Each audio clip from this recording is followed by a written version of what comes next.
Hello and welcome to my house. All right, so back with another E&I Bourbon Salon.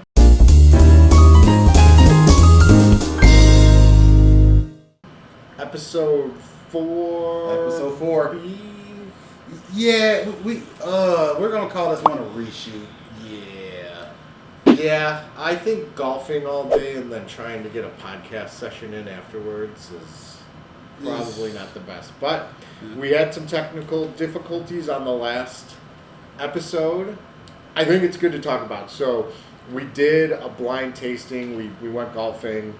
We had a couple friends come and join the episode. Yeah, it was pretty fun. Yeah, I had to do yard work, a lot of yard work afterwards too. Pay back the money for the bottle. I thought I was gonna get a King Kentucky, and apparently Javier gave the money back without telling me. We did an awesome blind tasting though, and we won't repeat it because it wouldn't be blind. But we tried a couple different bottles in Bond, and what was interesting, I have it right behind me, is the Ben Holladay was all four of ours, four out of four favorites of the blind that included E.H. Taylor, included Cream of Kentucky, and this one as well. So, yeah, that episode's gone. I'm going to put in a couple snippets, maybe right here. Dude, the battery. I did the I forgot to plug in the laptop battery. It was like one of the last things I wanted to do, and I could tell it started. I was like, "Ooh, we gotta get." I was gonna say I did the same thing I noticed I did last time. I'm looking at the laptop, not the camera a lot. Maybe. Did get some golf content as well, but back at it again. And today's topics. What do we got to start us off?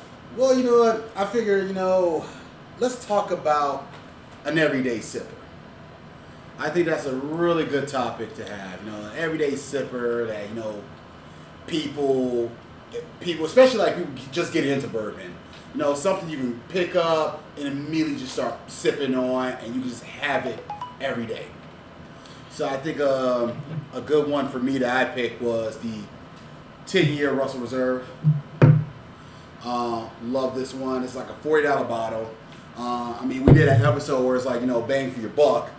And to be honest, I know $40 go a long way for a lot of people, but for $40 and to have the flavor profile, the taste of this one, that kind of like cherry, caramel, it's really like this very complex flavor. Yeah. I think it's definitely worth the money.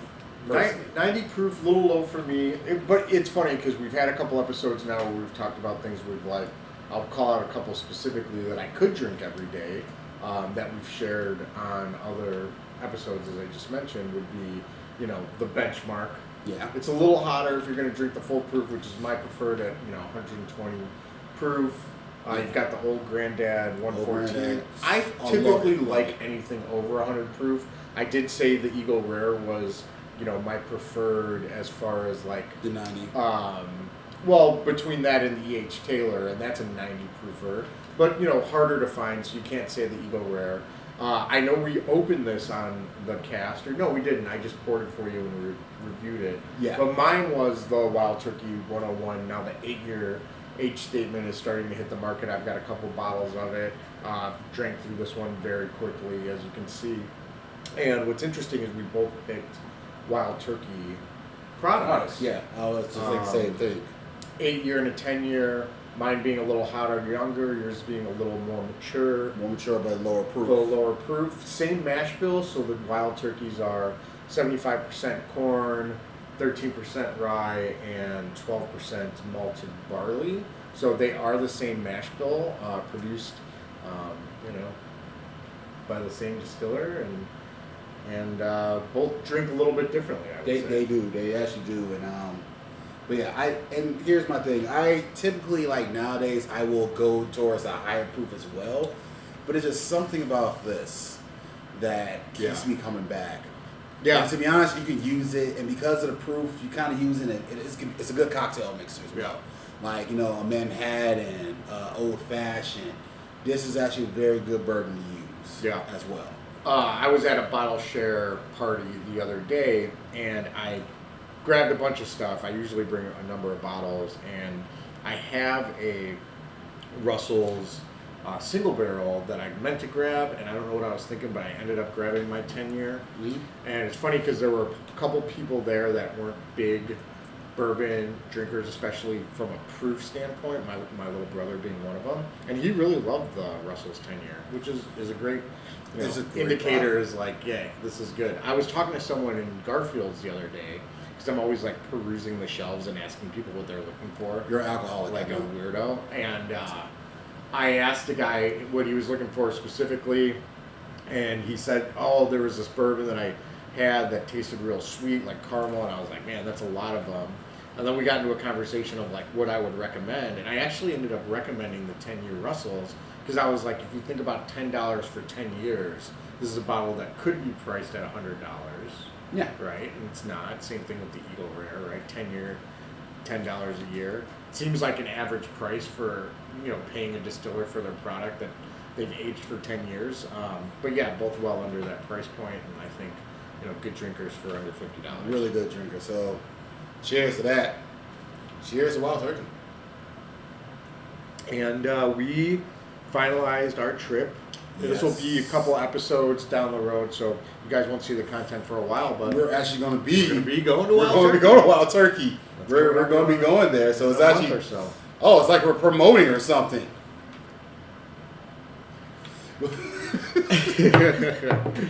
No, good bottles.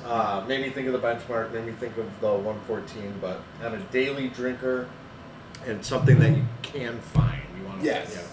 I would say the Eagle Rare would be my favorite daily drinker, but not something you're not finding that all the time. I haven't seen an Eagle Rare in Illinois in a year. I just picked one up from warehouse like the other day. Okay, but that's a store pick, right?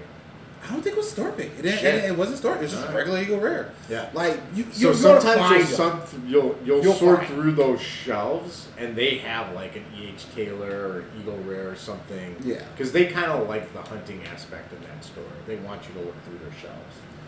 Yeah, I actually almost walked out. I actually literally almost walked out with grabbing Eagle Rare, and I went, "What the hell's wrong with me?" And I walked back in and said, "Let me grab this." Remind me why you were there again. You were looking for. I was looking for the Detling. They had 2 bottles of Detling. I had purchased the first one, and then Nick was talking about going back and getting the second one, but in between, my wife did go and purchase the second one because we love it. She made it very popular. We love it. So, but with that being said, we're talking about bourbon you can just sip on daily, some that you can find, but sometimes there are just a bourbon or whiskey that you try the first time and you're like, this ain't for me.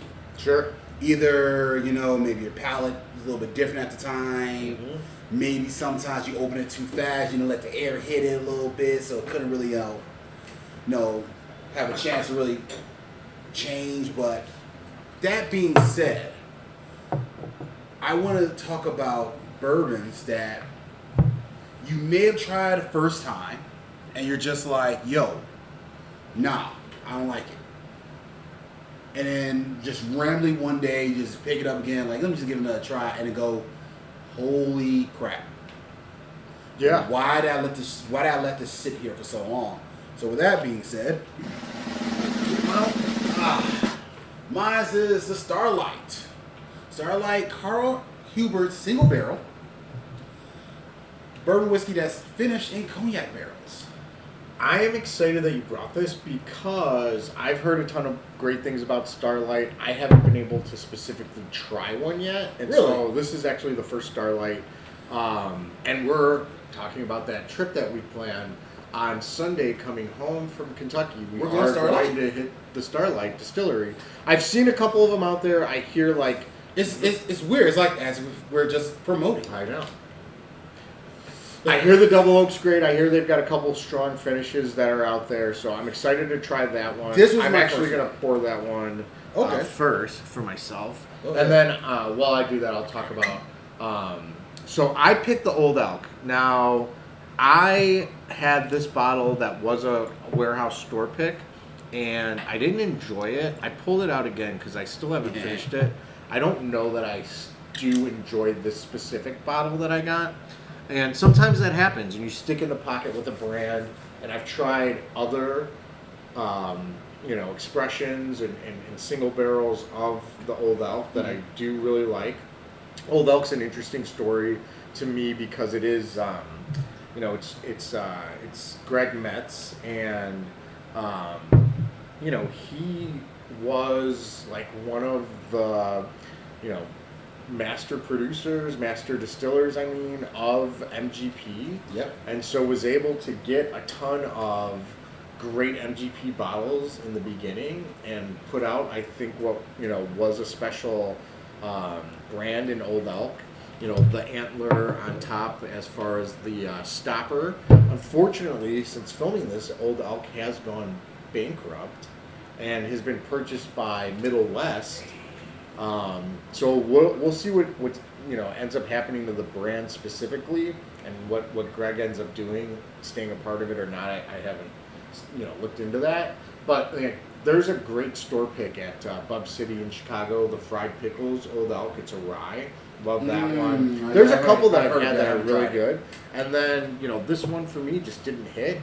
And but love the brand, love Old Elk. Love some of the trinkets and toys that they put out along the way with the, you will buy random stuff like that. Yeah.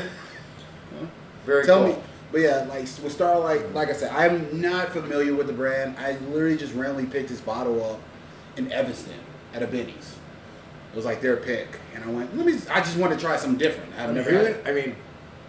Bourbon Junkie shout out, Bruzel, I think, as well. There's been a couple of podcasters or YouTubers, I guess I should say, that have talked specifically about the brand. It's got me excited. I've been wanting to try it. And then it's about 30 minutes outside of Louisville, heading back into Indiana, which we're heading up that way to come back to Chicago. So figured make the stop. We've got a 1 o'clock tasting. Yeah. For $100, that is a 90-minute tour of the farm, the distillery, and a bottle of your own. That's the greatest part. I think that's so cool. But yeah, it's just something about this. Now that I had it, that second time, I'm like, this literally sat on my bar for 3 years. Yeah, I could see why. We talk about this. It's something I bring up a lot, but a fermentation forward. Yeah.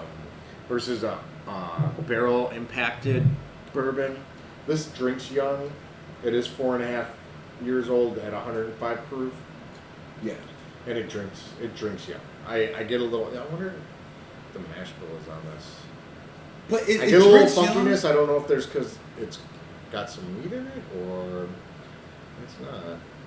It does drink young, but it drinks young.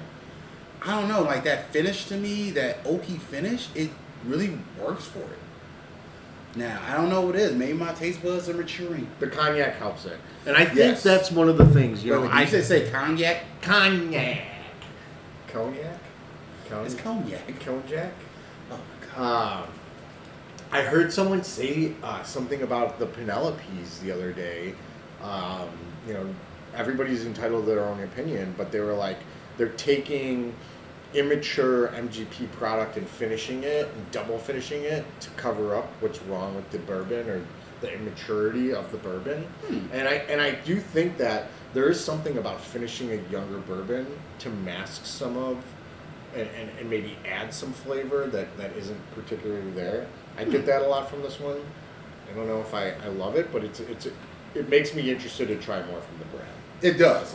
So I'm even more interested in going. I think that's probably why I even picked it up, because when we talked about the trip, he said, yeah, we want Starlight. I went, I think I have a Starlight bottle. And I went, this is the one I did not like. Yeah. Yeah, it's a good point. And now I'm like, you know what? I went outside, I had a cigar, and I was, let's just drink it. And next thing I know, I'm going, And then I'm like, maybe the cigar is probably the reason I liked it a little bit more, because when you smoke a cigar and you drink a bourbon, that cigar totally impacts the different flavor profile when it comes to drinking bourbon. That tobacco really affects it. Which reminds me, by the way, I got a message earlier. Nice. All right. I got a message. So we all know my guy has not come through a lot. Has not come through a lot.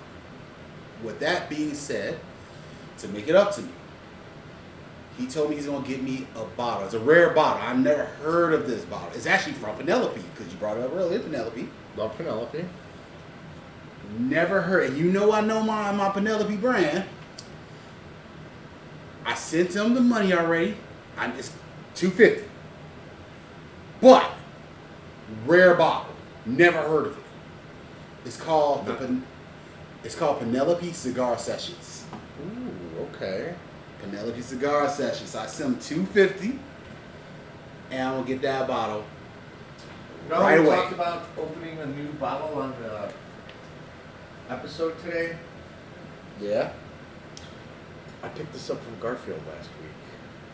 It's the Penelope cigar. I think they sell for $79.99.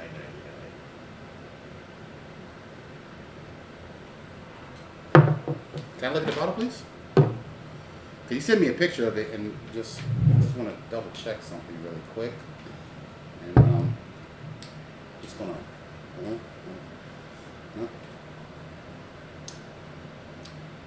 Yep, that's the same bottle. That's the same bottle. $250.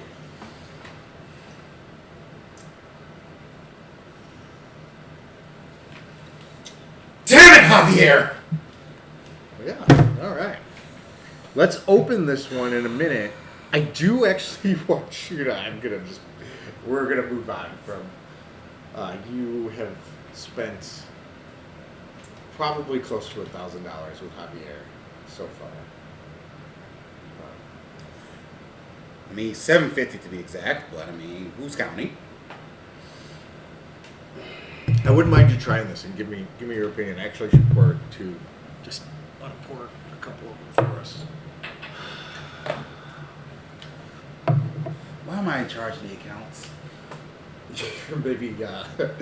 Maybe David would be better for.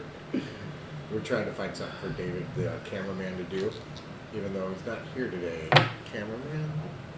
Nope, you never showed up. That was us. Yep, you did not show up to work. Fired him.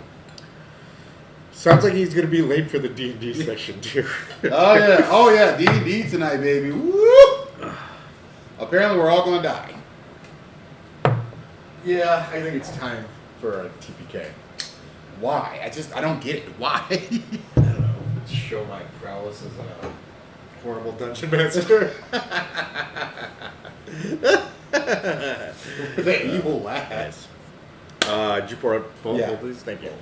God, it's not a big pour. That is It's the taste. same pour. It's a little taste, you know. It's the same A pour. lot more to do.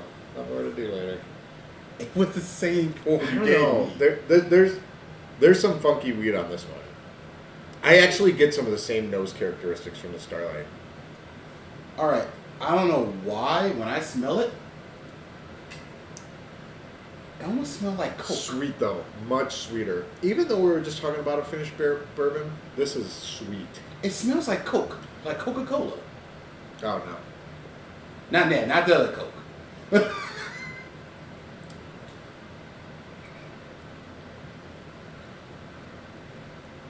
It does have a sweetness. So this is a bottle that I opened and I didn't like it. It and tastes like I have Coca-Cola. gone back to it, and I do like it now. And I don't know, maybe that's like, time in the bottle, getting a little maturity as far as the air exposure, a little oxidation. That's where I was looking for oxidation. Yes. It tastes like Coca-Cola. It literally does. I don't know why. This does have a very cherry Coke, component to it. That's literally what I keep tasting. It's very similar to that cherry brandy cast finish Blum Brothers I brought over that one time. Yeah. Similar. It's just I don't taste as much cherry, but just like a regular Coca-Cola to me. So we were at an event the other day, and I don't know if you noticed, but on the back of the bar there were 3 Blum Brothers. I saw. All different, right? And Yeah. all unopened, but it's just a brand that I hadn't seen, prior to you bringing it over, and I thought it was great, and I'm glad we added I it. thought you had a bottle of Blum Brothers. I never had it, yeah. I swear I thought I had it here, like the regular one. Because I've had Blum Brothers before. It was just like, and I was not a fan of just like the regular straight bourbon. I know people have brought stuff and like, you know, we'll have parties, people will leave stuff, bring stuff. I don't remember having that, so. But yeah, I was not a fan of their regular just straight bourbon, but that cherry brandy cask rye. Fantastic. Top notch. It was nice. It was nice. I guess rest in peace, Old Elk. Yeah. Cheers, guys. I liked it. I liked it all around. What is that? What noise is that elk? I don't know. It sounded like it. Maybe, you know, I don't know. Joe Rogan talks about elks a lot, right? I love elk meat. All right. I'm going to save that huge pour. It's 6 ounces Nick just poured in a glass for later when we're doing D&D. And we will open this. I'm excited to try this. You know what's funny? And, you know, we've got a couple ideas for the Salon topic today. I don't know if this should be it. Maybe, you know, we still could talk about that other idea. But I'm not a cigar guy. I've tried for years. Love him. He loves cigars. And, you know, Chris Geronimo, many of our friends are big into smoking cigars. Yeah, not a lot. Your brother. My brother, Geronimo. You guys will come over, you'll offer cigars, you'll bring us cigars, you'll give me a cigar, and I just have not found my place, my happy spot. I've had cigars that I didn't hate.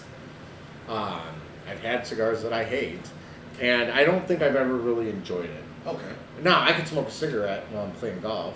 Probably not the best thing, but it's not like I'm like against smoking. But yeah, just can't get into cigars. And then you've got this whole genre of whiskey. Actually, you've got one right over there. Hand me the. Yeah, you knew exactly. Oh yeah, right. Cigar blend, right? So yep. I would say this is probably one of the more famous of the cigar blends, but Joseph Magnus. And the point of this is to put together a flavor profile that mimics smoking a cigar. What I found interesting on this Penelope... And by the way, I just want to point out, this is actually one of my favorites. Love it. It's probably the best, right? Of the cigar blends, specifically. Mm-hmm. But this Penelope, in doing a little research on it, they made this to pair with a cigar. Not to taste like a cigar. So to enhance the flavors while you are smoking a cigar. And this is a mix of a couple different things, including an American light whiskey. So this is a blend of straight bourbon, 100% single malt, and an American light whiskey that elevates the cigar experience with the rich, balanced character, experience, innovation, and passion in every sip, and it is non-chill filtered. So 101 proof, and yeah, I haven't tried it yet, but just picked it up. Shout out Garfield's on Harlem. They were able to grab me one. Really appreciate those guys. Love the bar that they've opened up. I was going to go there too before I came over. I was going to just get drunk. Great. I mean, just a great tasting bar. Great beer selections that are well curated, and probably, in my opinion, the best whiskey collection in Chicago at the best price. And I'm constantly surprised that no one's in there. And I drank through their Jack 14. You know what? This is one of those moments where you want to support a business and you want people to come. I want people to go. You want people to go. But at the same time, it's like, no, don't crowd it. It'd be nice. It'd be nice to have some people in there. That's Tasty Drinker. That's a nice light sip. Very light, yes. Very light. And I can understand why. If I was having a cigar right now, this would be perfect to go with. Why? Tell me why, as a cigar smoker, because I don't understand that. So I do like the whiskey. It is depending on the wrap you have. You have Connecticut's, you got Maduro. It also depends on the filler, the Dominican, Honduras. But if Honduras? Honduras. Oh, Honduras. I didn't hear that. If I'm like, honestly, if I was smoking a Maduro right now, and I was drinking this because it is very mellow. The heaviness of the tobacco would pair perfectly with this. Mm-hmm. And is that like, what would you say the average smoker who would be like someone that is, into the hobby such as yourself, like would it be a Maduro 90% of the time, or you? If you are an avid smoker, if you smoke a lot, you're going to be smoking Maduros. I know one of my best friends, he's my tax guy. That guy will smoke 15 cigars a day. About 15. And he'll go from medium to high, or medium to full proof, with full, which is the full body being the Maduro mostly. And yeah, this will pair so perfectly right now with a Maduro cigar. I can say actually even like a medium body. A medium body would be pretty good with as well. I like this. By the way, proper pour for a taster. But I do like this. This is nice. It's not any barrel impact. 101 proof. It drinks it could be a 90 proofer, but it's not thin on the palate. A lot of caramel notes. Yeah. A lot of those traditional bourbon flavors, but actually subtle, very subtle. Not so much caramel. I get more of a toffee. Yeah, you're right, because there's like that malted aspect to it. I get more of a toffee. Yeah. So, yeah, shout out to that. Now I'm kind of, if I knew we were doing this, You wouldn't have bought it from Javier. I wouldn't have bought it from Javier, and now I said, let's do the podcast outside when I smoke a cigar. It is 91 degrees. Look here, baby. I'm a summer baby. I was born in the summer. All right? That's where we went wrong recording the last podcast, is frying in the sun all day. Yeah, I'm actually a lot lighter. I'm a little bit darker now because of that. Kyle, we ain't pushing boundaries on this. We're not going to push boundaries on the E&I Bourbon Salon. Have you figured it out yet? All right, so maybe that wasn't the salon topic, so we can get into something else here as we round out things. Maybe do. Well, you know what? We tried to talk about this topic on the last episode that did not record. We did, yeah. So I figured we kind of do a part 2 to it, and it's a hot topic to me personally.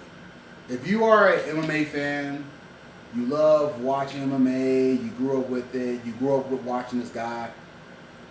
Is John Jones the GOAT? Yeah. Is he the GOAT? Man, he's already teased coming out of retirement. All right, so I said this last time, so I'll re-say my thoughts from last Sunday. And a reminder, we bring up these salon topics because we want to hear from you. Yeah, great point. We want to hear from you. That's why we bring up these topics. And I think this is a great topic to bring up. Go ahead, sorry. No, not at all. So I think if you look at it in 10 years from now, if we are sitting around the salon and John Jones never fights again, you look back at his career and you say he is the greatest of all time. Now, if he comes out of retirement and he really was ducking Aspinall, then you could make the argument potentially not the greatest fighter of all time, shady on the on the retirement to duck a fight he thought maybe he couldn't win. But I think if you look back at his career, youngest UFC champion ever, cleared out a division multiple times, moved up in weight class, became champion. John Jones, George St. Pierre, Khabib Nurmagomedov, probably greatest of all time. That's my list. First off, this is once again my personal opinion. Never gonna take away the accolades. Like you just point them out about John Jones. Yeah. Youngest champ. Honestly, when he was fighting some of the best competition there was. Yeah. That's when the UFC was hot. Some of the greatest fighters. That division. Yes. It was starting to slow down a little bit around his when he was really, really getting hot. But with that being said, still some of the best fighters ever in that division. Especially between like 2000, I want to say like 2005 up to like 2009, light heavyweight division was the division. But even like Gustafsson, I'm not saying any of these names right now. No, Gustafsson, who's the guy with the big Thor hammer on his chest? Thor's hammer, I don't remember. He's got the big hammer, and like that guy was like a beast. That guy took him. But with that being said, I will never consider John Jones the GOAT ever again. I used to. Till when? Until he ducked Tom Aspinall. I'm sorry, you can tell me all day that he did all this, he didn't need to fight Tom. He really did not need to fight Tom. That's the thing, he really didn't need to fight Tom. But with that being said, the fight was out there. When we were talking about the GOAT, you're putting in the public aspect, okay? Sure, yeah. It's public opinion. You think he has to fight at any time, any place, like the challenge pretty is much. made. If the challenge is there, if you're saying I am the best all time, you are active. You're active. Is he saying he's the best of all time, or are we saying it? Is everyone else saying it? He did a whole video talking about how he was the GOAT. Oh, okay. Because it was like a thing about when people were trying to say Khabib was the GOAT, and he did a whole little Facebook video. Well, look at my accolades, So he himself considers himself the greatest of all time, which is okay. If you have that confidence in yourself, consider yourself the greatest of all time. I ain't arguing that. But with that being said, if the challenge is out there, you are the heavyweight champ. You decided not to fight for a while. We had to get an interim champ come in with Tom Aspinall. So now you have two champions in the division. It's right there. The fight is there. You have this young up-and-comer. People are saying probably could possibly be one of the best heavyweights because his athleticism, the speed, strength. Division is... Heavyweight division ain't that great right now in UFC. That being said, you had the fight right there. And you could say he probably like ducked for a while because he wanted to make it more of a money fight, Let me like kind of say nah. The whole going back to the Francis Ngannou thing got me. Where he's like, that'd be a better fight. You're like, dude, that's. I'm sorry, Ngannou would have killed him. He knew that wasn't happening. But that being said, it was there. It could have been a good money fight still. It was at the point people were like, no, we need to see this. Submit your legacy as a GOAT. Submit your legacy. And he said, nah, I'm good. Now, I'm not going to say that I personally feel like he was ducking. But, hey, at the end of the day, he probably's like, nah, I'm old now. I got my money. I don't need to do this. In which case, hey, bro, do what you need to do. I get it. You're I understand. An aging fighter. You probably understand that. I am aging, yeah. I do fight. I suck. But I am not the greatest. I'll tell you that right now. I'm not the greatest of all time. But, yeah, no, it does suck. You get up in age and you're like, your bones are hurting, everything hurts, your knees, your arms. So that's why it's understandable that John was like, you know what? This ain't for me no more. Yeah. I mean, with that being said. Yeah, right. But that's just, with that being said, with the fight being there and you decide not to take it. Tough. I just can't. I think you look back in 10 years and no one talks about Tom Aspinall and everybody says John Jones is the greatest if he doesn't fight again. That, to me, statement only stands up if he doesn't take another fight. If he does not take another fight. Because if he takes another fight and then what you just said is true. Then he ducked a young up-and-comer and... Because to be honest... That's not GOAT status, right? I'm not even really going to count his heavyweight title run. I'm sorry. I just can't count his heavyweight title run. None against Cyril Gane, who I am a big fan of. I'm actually a big fan of Cyril Gane. I don't know. That was a dominant fight. I'm not going to take that fight away. But you come in and talk about Stipe, the money fight. Thiago Santos. Right? Thiago Santos? Big hammer chest.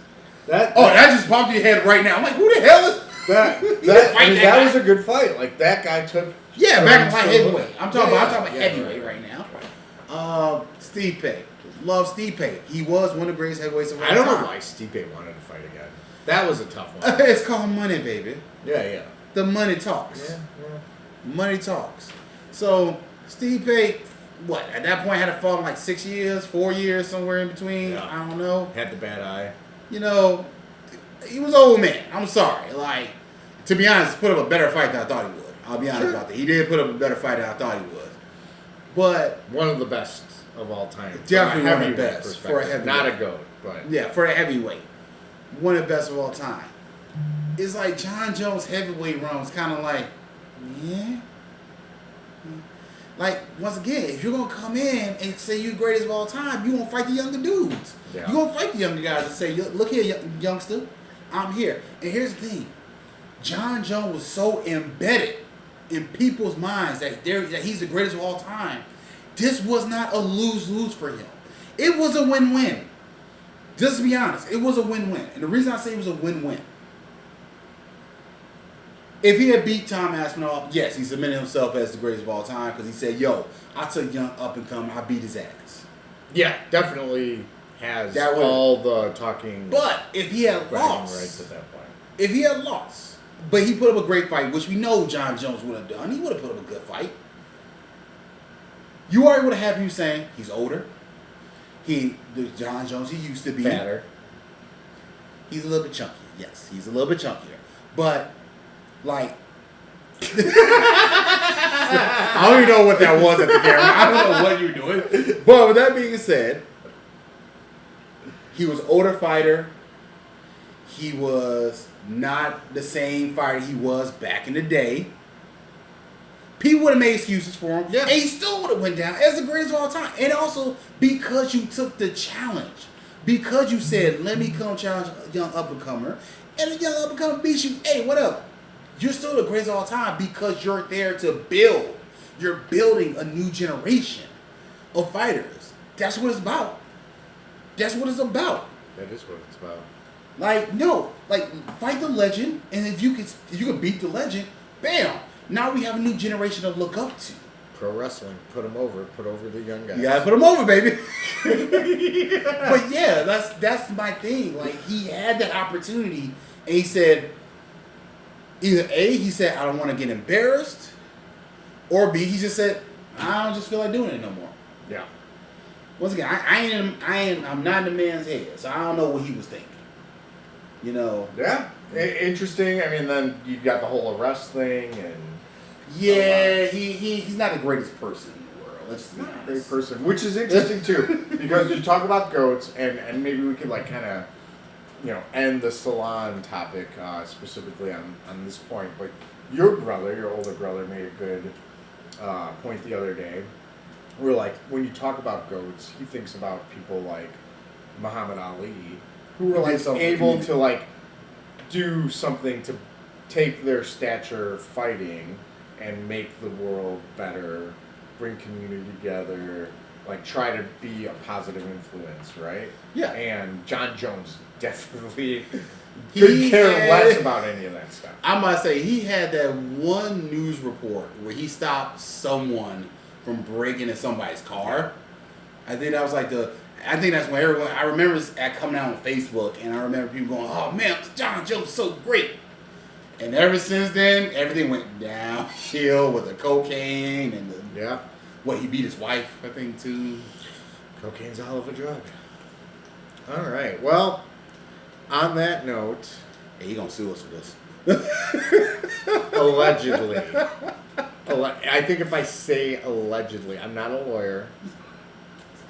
How did you say allegedly? Allegedly. And then this isn't a factual based video. That I'm about to say, it came out in the papers. He did. I'm just saying. I don't want to be sued. Well, yeah, well, I'm gonna use the same glass. Has this been sitting here the whole time? People are just like looking at my blue. Okay. All right. What are we gonna do? We're gonna add some more liquor to the infinity. Oh yes, we're gonna end this podcast by doing our little. You just put water all over the camera. Let's hope that doesn't mess with it. Oh God. We're getting to Lyle's stage. Final segment. I gotta be a DM tonight. By the way, a quick little change subject, but when Kyle starts getting a little too lit, he becomes Lyle. He becomes Lyle. Oh, we're good. and Lyle just ran away. Got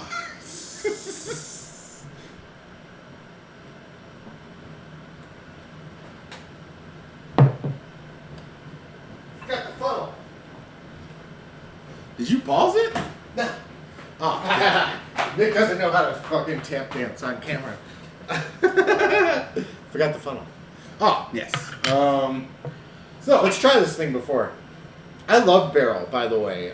We added a barrel seagrass to the infinity bottle on it was like episode 3 or 2, or I don't fucking know. But no swears. I like the barrel. I like it. I like that they've consolidated the labels as well to make it a little bit easier. Go ahead, you pour. Nah, I want to pour. We'll save pour. Jerk. We'll save pour. See, it's a taste. It is a taste, dude. Jerk. It's a taste. It's not a let's get drunk. I'm a big man. Oh God, I'm hungry now. I'm a big man. Okay, I do big pours. But yeah, I love barrel. I love everything about them.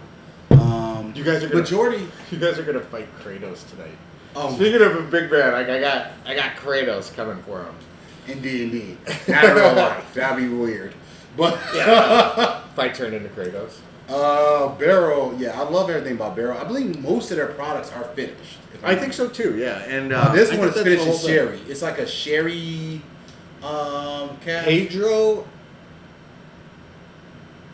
Okay, you about to get us canceled. So let me try to say it. Pedro Jimenez Sherry Barrel. That is what this whiskey is finished in. It's finished. The X is pronounced as an H. Pedro Jimenez Sherry Barrel. So give a quick look. Yeah, Lyle's gonna get us canceled. That's great. No. But yeah, this is good. And we're almost like kind of to the top. We're like I don't know. We're getting closer. Bring it over. We're getting closer on. We're getting there, baby. We're getting there. So I've been dipping into it a little bit more because ever since we put some of the finished products in there, it's that the cherry brandy, that harshness is out of it. I actually like it. Actually, we poured it on the last one. We did it, or the episode that didn't get filmed. A little bit more. What did we do on the last one for it? We did the cherry brandy. That was the one we finished it with. No, we didn't do that one on because the last one we did the bottle you brought. That was the cherry brandy. It was the woman-owned. The woman-owned. No, we didn't pour that in here though. What was that brand? It was Good Trouble. I didn't like that. We all know why you didn't like that. But it tasted young.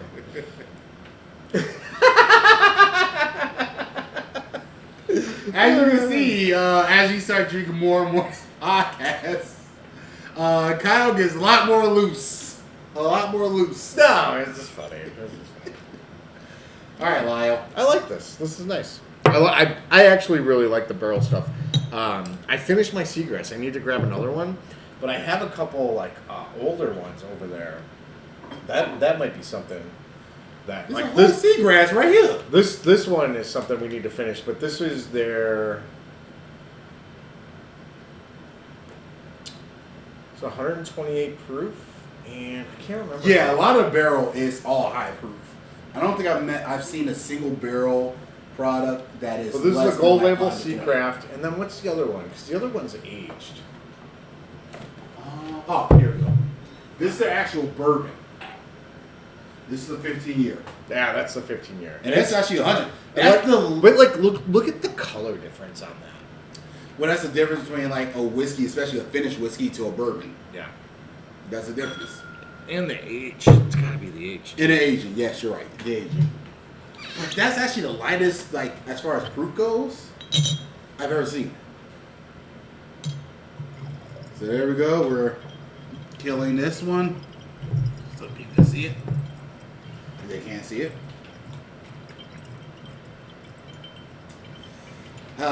Goodbye, Barrel. Goodbye, Private Selection. You're a good soldier. That's good. It's really good. I love it. And on that note, if you haven't noticed, we're pretty old guy. If you haven't noticed, we're pretty toasted. That's the thing. That's the move now on the barrel kills. I'm gonna throw it to Data though. Let's go. If you haven't noticed, we're pretty toasted at this point. I think most bourbon podcasters keep their composure better than us. I kept my composure. I don't have the baby tonight, so Mom was here earlier.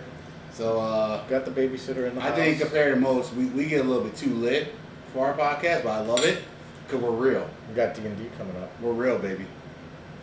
So that was another episode 4B. 4B.